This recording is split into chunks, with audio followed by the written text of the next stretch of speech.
start.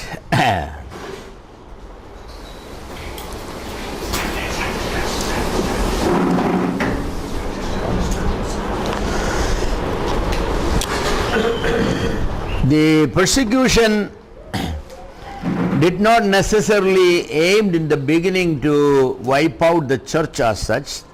It was more destroying Christians. The idea of the institution of church did not strike the mind of the enemies as much as the personal Christians who were standing for the faith. But now they realize that by killing individual Christians alone it's not, so they have to wipe out the church as a whole. For that one, they needed to undo all Christians and then destroy the books they were using, and then destroy the places of their meeting, wherever it is. So they decided to make a collective effort of wiping out the very church. Emperor Decius, Decius, Emperor Decius, who ruled only 2 years, 249 to 251, fortunately, it was his policy that the church needs to be wiped out. So he has planned many things. However, his death, in a sense, did not carry on those dreams. Following his death, there was a calm for 7 years. Then Valerius came to power and started persecution of the church.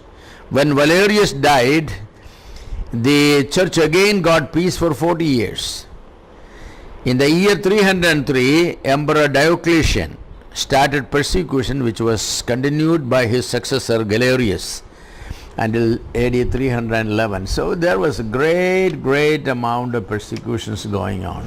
You think of that, the then known Roman Empire basically covered every nation where Christianity existed, and then every governor was given orders to wipe out Christians wherever they are, to confiscate their properties and destroy their places of worship and burn the Bibles and all that.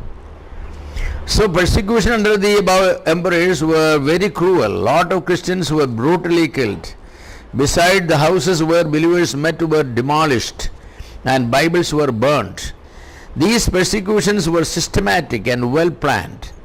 As a result, many more believers were killed during this period than before. It was the objective of the persecutors to wipe out Christianity from the face of the earth.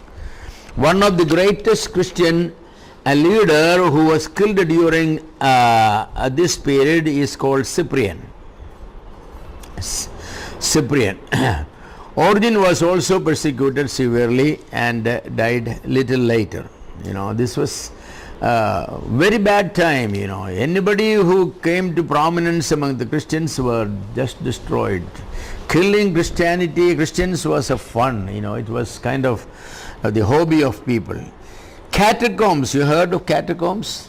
Okay, catacombs were found as a refuge by many Christians at Rome this time. Catacombs were underground pits from where soft stones were mined out to build Rome. Burying bodies within Rome was not allowed. Therefore, people digged underground and made pits and tunnels to bury them. There are miles and miles long winding tunnels, more than 500 miles, not kilometers, more than 500 miles long, made for those purposes. Many of these tunnels are 30 to 40 feet below surface and they crisscross each other.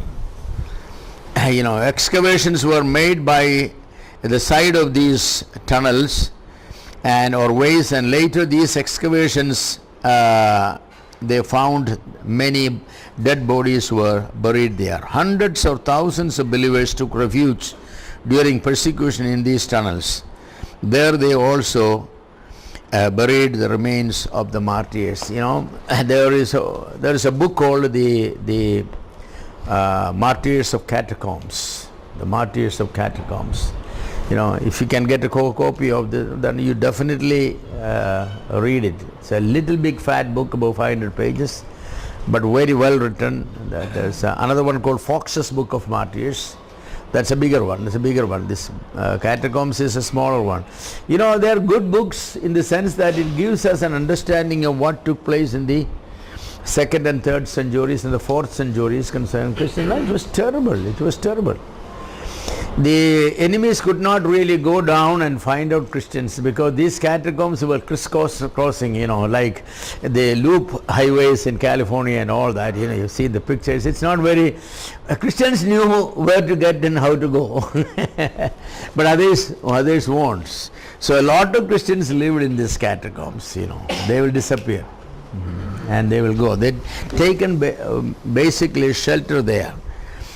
Persecutions under Diocletian and Galerius was the severest of all, but they were the last also. Actually, heathen power to kill Christians was exhausted. They said that they have tried every method and they were tired of it. Yes, their fury was faded. They lost their strength to kill. Galerius finally called a stop to all persecutions. He became ill and suffered, you know, unspeakable torments in his mind. His disease was dreadful and he suffered unspeakable torments. Then his disease became incurable.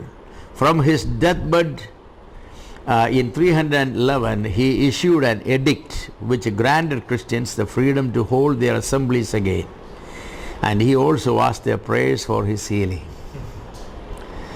and for the empire, because he was convinced that, you know, it is the killing of Christians.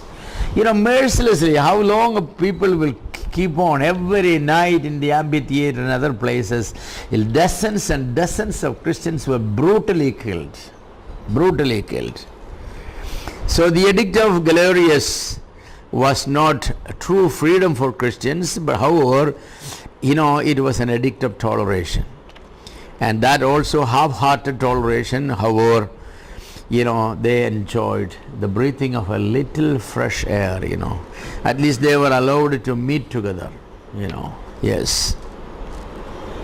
So this period, the first till 303 centuries, you know, there were, we may say that bad years is from one angle, but they were good years from another angle, because the church didn't have impurity, you know. No, nobody will join Christianity unless they really were serious about it. Because the sooner than you baptize, probably your head will be gone, or you will be eaten by a wild beast, or some bulls will gore you, or something of that one. So nobody joined them unless they really wanted. But the good thing is people were joining them, because they have seen how these people died heroically. And the life of millions of those slaves were not any better, you know. They were dying every day, you know, though they were living. They had no freedom. They were not treated as human beings, only treated as property. Killing a slave was not a crime. There was not even a trial whether there was sufficient reason for killing a slave. You know, they were not given food sufficiently. And they were, you know, working like animals. They were animals that were used, you know, like donkeys and other animals. They were working, that's it. So when they have seen these Christians dying peacefully, they will kneel down before, you know, the wild beast will approach them, and they will pray and they will sing songs together, and they will, you know, and this is no ordinary thing. So people who watch them, many of them said that it's better to believe in Christ and die as a Christian than living as a non-Christian, you know, as a slave. You know, it was far better between the options. Yes, definitely it was. So we wanted to go back and talk about the inward growth of the church, you know, till 325 AD. You know, when we study the history of the church, we see outward growth, and that covers almost all the Roman Empire. in spite of severe persecution. More important and significant is the growth that happened internally from the beginning of the church all the way till the church became a legal institution in the empire. Now, by inward growth, we mean the quality growth in discipleship, in doctrine, and the organization of the church. Basically, in three areas, the growth happened in the church. One, in the lifestyle as disciples. In doctrine, what the church believed, and also in organization. These were the three areas. In the lifestyle as disciples, in the doctrines were more codified. People knew, what they to believe, and also organization slowly emerged. The early church didn't have much organization. It was simple. Gospel was preached, people saved, they were baptized, they got together, and the more qualified people, who met qualifications, they were appointed as elders. That's it. That's a symbol. It's the simplest organization. That's what we want to go back into, the simplest, not the complicated. That's what the Holy Spirit has given. There is no paid clergies, there is no big positions, and there is no abusers, and there is no luxurious living like the bishops and palaces and all that thing. No, it's not. We don't see that in the Bible. But the Christianity, as it moved forward, all these corruptions begin to come into it. The Great Commission not only envisaged a numerical growth all over the empire, but more fundamentally a growth in quality of life.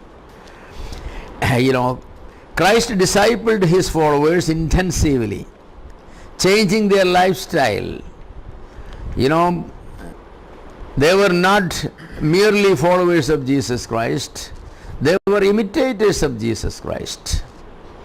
And the Great Commission required these disciples to go and make disciples. So Great Commission emphasized a lifestyle of discipleship.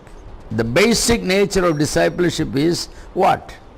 Obedience. Teach them to obey all that Christ commanded. So the basic lifestyle of a disciple is that he is an obedient person. He takes his quiet time in the morning, and then he comes out. He sees truths that he has never seen, commandments. He immediately, that day, he makes sure I will obey it. Today we have our quiet time. Yeah, it's quite a time.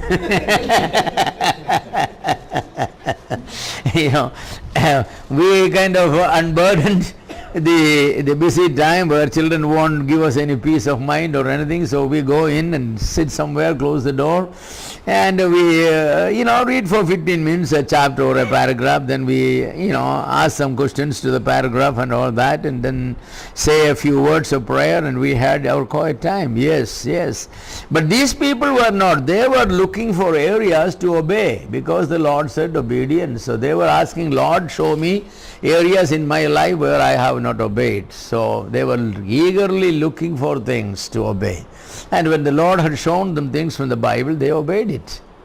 Even to the extent of selling all that they have, giving to the poor. If they felt that this is what the Lord was teaching them, telling them, they were doing it. They meant Christianity was real life.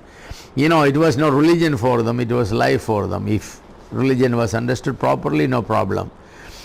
And the Great Commission required these disciples to go and make disciples. It's not only that they become disciples, but make disciples. That means that they are all the way going. Their lifestyle was a moving by lifestyle, The Great Commission does not say go, actually, it says going. The way it is translated, it is go therefore. But actually in the original language, it is not go therefore, going therefore.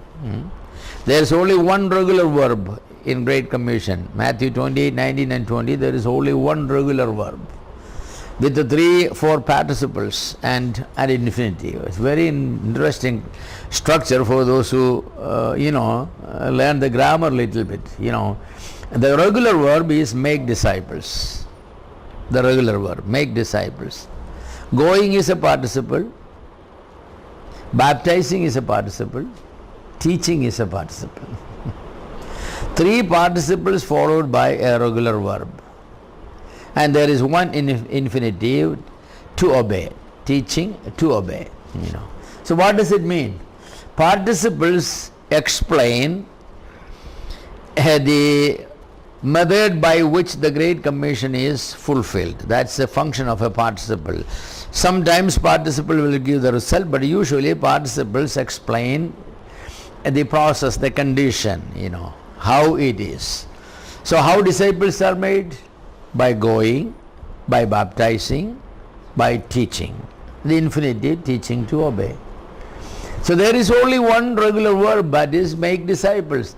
So it means the basic lifestyle of the disciples were one of going, keep going, keep going, keep going. They never settled down people, they were going. The problem with the Christians in the early days in Jerusalem was they settled down there. So what did the Lord do? He shook them up so that they start moving. They were, So brothers, it's better to keep moving. And not moving just to take an employment somewhere, every time you apply for another one, you get a better position, more salary, so you move. Nothing wrong in moving that way if you are making disciples wherever you are going. We need to work, so nothing wrong in taking a job. I'm not against that. But the purpose should be what? Oh, I have been making disciples here in this city, in the city of what? In the city of, say, Delhi. Now, I want to make some disciples in Bombay, so I'm looking for a job in Bombay, Mumbai, Well, that's a good idea, looking for a job in Mumbai so that you can make disciples. But that's not the way people do, That's not the way. So, Christians, discipleship lifestyle is a moving lifestyle. A Christian should have no difficulty in moving. As I say, that 1 month notice will be more than sufficient for a Christian to relocate to anywhere, including Timbuktu.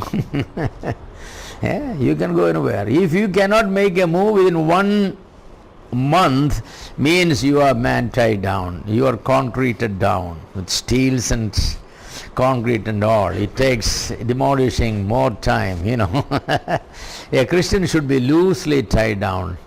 That's the advantage of tent making or tent dwelling. How much time it will take for people who live in a tent to move. You see the circus people move their tents. Even more generously speaking, you see the people from some other states, these what they call them, the sellers of the brooms and this and that, all with little plastic tents. They are there. Gypsies, the gypsies, how much time they will take? Heard of Gypsy Smith? One of the greatest evangelists who lived in the world, in the modern world, was Gypsy Smith, who has evangelized and won more souls than anybody else. You could be a gypsy, but you could be moving. But our problem is we are not moving people. No, we are not moving. We make sure that even an earthquake will not move us. Yes, that's the way we will be. So the Great Commission, envisaged a lifestyle of discipleship where everybody is moving. And the talk of the day will be what? Making disciples. Yes. So this obedience was meant to be comprehensive. Why comprehensive? Teach them to obey all that I have commanded.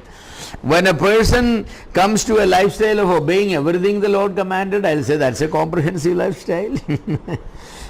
It's not choosing some areas where you want to obey. No, obey all that the Lord has commanded. All that means any. Family matters, economic matters, employment matters, and everything. It's all obeying everything. So anytime you go to do anything, even buying food, you ask the question: if Christ was in my case, would have he? Yeah, he would have. Yes, definitely. He fed 5,000 with 2 loaves and 5 loaves and 2 fishes. So if the Lord would go to market, he will buy some fish also, I guess. He was a big feeder, he was feeding people, how many people he has fed. So we have to ask questions, It's not a sin to build homes, buy cars or anything. I'm not saying I myself own home and car and all, that's not the point. But why is the question? Why you have your car? Why you have your home? Why you have your land? Can you give a good, satisfying answer to the Lord? It should never be for the spiders to make verbs, cobwebs. No, it should never be. You should say that it should have a purpose. Why you want this? Why you want that? Yes.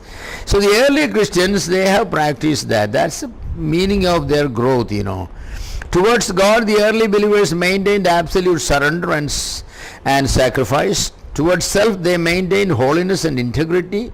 Towards others, they maintained unity and sincere fellowship. With the believers and of course with the world, they were light and salt. So that characterized their life. So towards God, they were always maintaining absolute surrender and sacrifice. They were living sacrifice. Living sacrifice. And towards self, they always maintained holiness and integrity, Yes. Their words were yes means yeah and nay means nay. Never the other way around. Yes. And towards the world, of course, towards other believers, they maintained unity and sincere fellowship. And with the world, they were always light and salt. So they maintained a lifestyle of vibrant discipleship, and the world was attracted to them. God has gifted the church with many men who were ardent Bible students. They searched the scriptures and defended the scriptures. They also wrote extensively the truth of the Bible. They resisted the false teachings of the ungodly men. We read through not only the Bible, but we read through the history of the first 3-4 centuries. We see such an emphasis upon the doctrine. The early church, they labored on the doctrine. All the councils they had, they were all related to the doctrine. The early church fathers, they could not stand any deviation from the apostolic doctrine. So there is an aversion for a doctrine today, People say that doctrine divides, service unites. Yeah, I agree. Doctrine divides, yes. Doctrine is meant. The saved and the unsaved, there is a division, right? The baptized and the unbaptized, there is a division, right? Those who believe in the priesthood of all believers and those who believe in the priesthood of only somebody who put on 6 meters of clothes on them, or reverse collar, whatever, with due respect for them, Yeah. Well, their doctrine divides. Doctrine divides. Those who believe in resurrection of the dead and those who believe there is no resurrection, doctrine divides. Yes, those who believe in eternal hell and eternal heaven, it's going to be a big division there, right? Eternal division. So we believe in separation. Doctrine separates. But what they mean that if you just overlook doctrines, then we can have unity. It is very sad that even some people, born again Christians, will go and just for the sake of unity, they will say, we won't be talking about baptism or about this or about that, let's forget about. We will only talk about what? We cannot do that. How can you do that? No. The early church emphasized. Yes, the great emphasis upon. And the early church could not bear deviation from orthodoxy. Every believer was supposed to believe the apostolic doctrine. That's why here they continued in apostles' teaching. The early believers gave themselves to the apostolic teaching. There was no dichotomy of belief and life. Both were basically the same. They lived what they believed. Doctrine was life, and not mere creed in the book. I read through the book of Revelation, it's a wonderful book. We wonder what is there to obey in the book of Revelation? But what does the word say? Those who hear, make the mother hear and do what is written in this book. The book of Revelation is to do, not simply to debate and discuss and argue and all that. No. The whole Bible is to do. There is not a passage in the Bible that's not important. Who was that William Kelly? Yeah. William Kelly was a man who said that there is not a single verse in the Bible that is not meant for us. So somebody asked him, When Paul said to Timothy, bring me those parchments, what that has to do with you? He said, that's the reason I'm not selling my books. William Kelly had the largest collection of books at one time, probably private collection in the whole Britain. He had the largest collection. He donated that all to the University of Oxford, the School of Theology, So he said, that's the reason I'm not selling my library. Paul carried his library wherever he went. All those in the missionary team, they were all carrying this book because Paul told Timothy that when you come, bring the parchments. Once a bishop asked the itinerary preacher, what do you think about Paul asking Timothy, bring those parchments? Yes, the bishop meant that Paul is the bishop and Timothy is the itinerary preacher. So he gave the answer that Timothy, the bishop of, Paul, the itinerary preacher, was commanding Timothy, the bishop of Ephesus, to carry those books. He never expected him to give that answer. Yes. Anyway, come back to our, there was such an emphasis. Yeah, the apostolic church gave emphasis. However, we know that the apostolic church saw many doctrinal heresies.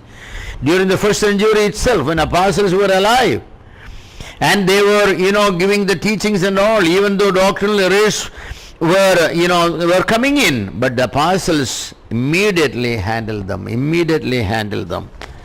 Every epistle was written basically to correct false doctrine. The Jewish legalism was handled in the book of Galatians. Gnosticism was handled in the book of Colossians. Again, why did John wrote his first John? The Gnostics were teaching that Jesus Christ did not have a real body. So John said, no, our hands have handled it. How can you say that is not? And Corinthians also dealing with problems after problems after problem. Thessalonians, the problem about the rapture and the second coming of the Lord, it was handled there. Every single epistle was dealing with doctrinal problems. So it does not mean that there were no doctrinal heresies or problems in the first century, but it meant that the problems were handled immediately by the apostles. Today the problem, or the later years the problem was that the heresies come in, but there is nobody to handle it. Then it will destroy. So we come to the Apostolic Fathers, the period. The Apostolic Fathers is a phrase that is or a designation for those men who were raised up by the apostles to leadership. That's what it means. That's all what it means. So they were men who had seen apostles, heard their ministries. Those men outlived apostles, and they went all the way to, you may say, 150, 160 AD, some of them. Even men like Polycarp and all those things, they were apostolic fathers. They lived in the first half of the second century. The most important and most known of them were Clement of Rome, Hermas of Rome, Ignatius of Antioch, Polycarp of Smyrna, Barnabas of Alexandria. There were many others. There were few more names.